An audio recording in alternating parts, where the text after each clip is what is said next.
दोस्तों, अधिकांश शादियों में आपने भी देखा होगा कि विदाई के समय दुल्हन चावल फेंकने की रस्म करती है। ऐसे में आपके मन में भी ये जानने की इच्छा हुई होगी कि ये रस्म आखिर क्यों की जाती है। दोस्तों, भारत एक ऐसा देश है जहाँ पर धर्म और संप्रदाय का संगम देखने को मिलता है। और यही कारण है कि भारत पूरी दुनिया में अपनी संस्कृति और विरासत के लिए जाना जाता है।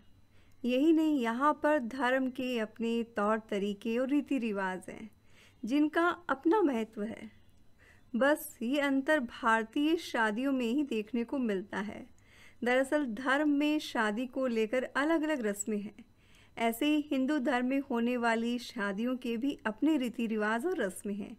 और दोस्तों, इसी में से एक एक रस्म होती है विदाई के समय दुल्हन द्वारा चावल फेंकने की। और इस रस्म में घर से निकलते समय दुल्हन पीछे की ओर चावल फेंकती है। और दोस्तों, दुल्हन द्वारा ऐसा करना बहुत ही शुभ माना जाता है। तो सबसे पहले तो ये समझ लेते हैं कि आखिर ये चावल फेंकने की रस्म आखिर है क्या। अब शादी की हर रस्म अपने आप में खास होती है, लेकिन चावल फेंकने वाली रस्म हर दुल्हन और उसके परिवार वालों के लिए बहुत ही एक इमोशनल टाइम होता है, क्योंकि दुल्हन हमेशा के लिए अपना मायका छोड़कर ससुराल जा रही होती है। और इस रस्म को दुल्हन के डोली में बैठने से ठीक पहले किया जाता है। वैसे दोस्तों, आजकल डोली तो होती नहीं है, जो दुल्हन है वो अपनी गाड़ी में ही जाती है।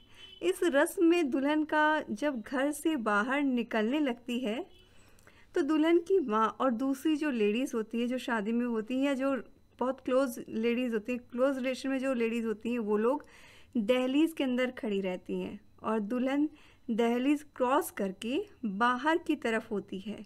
और उसकी बहन, सहेली या घर की कोई दूसरी महिला चावल की थाली अपने हाथों में लेकर उसके पास खड़ी हो जाती है। फिर दुल्हन उसी थाली से चावल उठाकर पीछे की ओर फेंकती है। और दुल्हन को ऐसा 5 बार करना होता है, वो भी बिना पीछे देखे हुए। और उसे चावल इतनी ज़ोर से पीछे फेंकना होता है कि वो पीछे खड़े पूरे परिवार पर गिरे। और इस दौरान दुल्हन के पीछे घर की जो महिलाएं खड़ी होती हैं, वो अपने पल्लू को फैलाकर चावल के दानों को समेटती है। और माना जाता है कि जब दुल्हन चावल फेंकती है तो जिसके पास ये आता है उसे उसे संभाल कर रखना होता है। अब ये समझना ज़रूरी है कि ये रस्म आखिर क्यों की जाती है, यानी कि इस रस्म को करने से क्या फ़ायदा होता है। दोस्तों, मान्यता के अनुसार बेटी घर की लक्ष्मी होती है। और ऐसे में जिस घर में बेटियां होती हैं वहाँ हमेशा माँ लक्ष्मी का वास होता है। और यही नहीं, उस घर में हमेशा खुशियाँ बनी रहती है। और माना जाता है कि पीछे की ओर जब दुल्हन चावल फेंकती है तो इसके साथ वो अपने घर के लिए धन संपत्ति से भरे रहने की कामना करती है, यानी उसके चले जाने के बाद में भी उसका पीहर जो है वो हमेशा धन दौलत और धान्य से हमेशा भरा रहे। और दोस्तों, एक मान्यता ये भी है कि भले ही कन्या अपने मायके को छोड़कर जा रही हो, लेकिन वो अपने मायके के लिए इन चावलों के रूप में दुआ मांगती रहेगी। और ऐसे में दुल्हन द्वारा फेंके गए चावल हमेशा मायके वालों के पास दुआएं बनकर रहते हैं।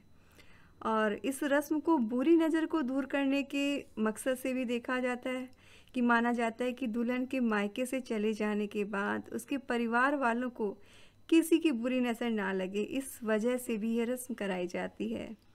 इस रस्म को लेकर एक मान्यता ये भी कहती है कि एक प्रकार से ये दुल्हन द्वारा अपने माता पिता को धन्यवाद कहने का तरीका है। दुल्हन के मायके वालों को इस रस्म के रूप में दुआएं देकर जाती है, क्योंकि उन्होंने बचपन से लेकर बड़े होने तक उसके लिए बहुत कुछ किया। बहुत कुछ क्या, सब कुछ माँ बाप ही करते हैं, और जिसका आभार वो इस तरह से व्यक्त करती है। और दोस्तों, इस रस्म में क्यों किया जाता है चावल का इस्तेमाल, ये सोचने वाली बात है कि कुछ और चीज़ का भी तो इस्तेमाल किया जा सकता है।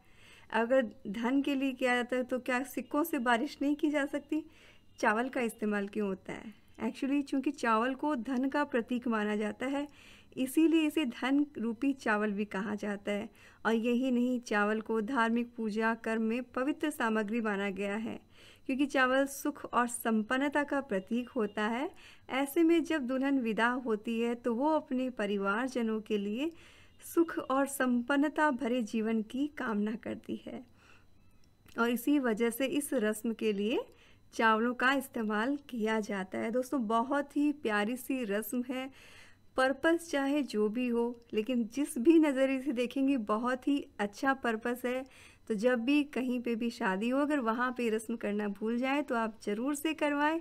और दोस्तों, जो लोग इसके महत्व को नहीं जानते हैं उन्हें ये वीडियो आप ज़रूर से शेयर करें। वीडियो अच्छा लगा हो तो शेयर ज़रूर से कीजिएगा और दोस्तों, इस इन्फॉर्मेशन के लिए एक लाइक तो बनता है।